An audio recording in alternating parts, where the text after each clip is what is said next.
Hi, and welcome to the Sagebrush Happy Hour Journal entry for April 4th, 2025.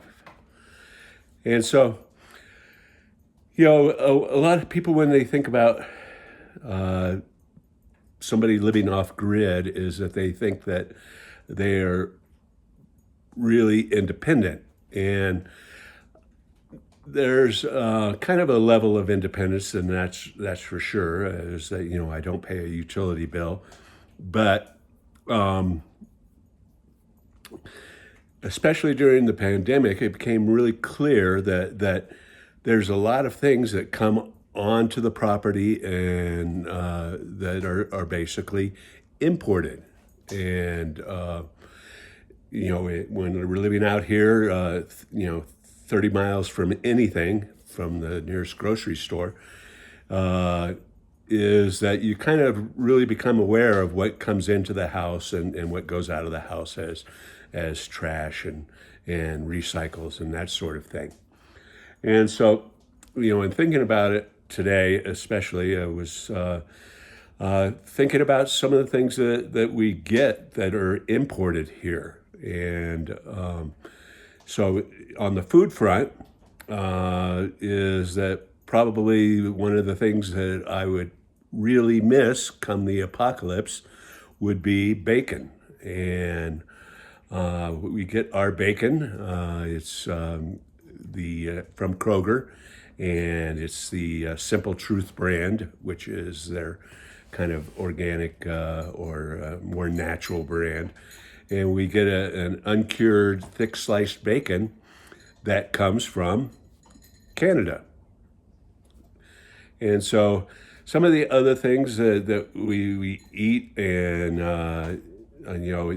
use most often is that if we look at most of our produce, is a good portion, I would say 40% of our produce that we get, especially during the winter, comes from Mexico. Our flour to make bread, to make tortillas, even if you were making all that stuff yourself, our flour comes from Canada. And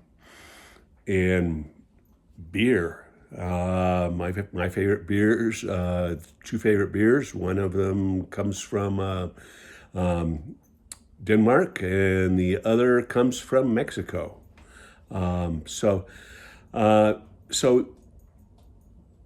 the truth is that there's a global economy, and even being off grid is, in a sense, as I personally am a globalist, is that thinking in terms of the entire planet instead of just whatever arbitrary political lines are drawn on a map. And and the things that I do and the reasons that I live off grid is more for planetary good than good of a particular country or ideology or whatever. And so I think that one of the things that we have to think about is that being off grid doesn't necessarily mean not being interdependent.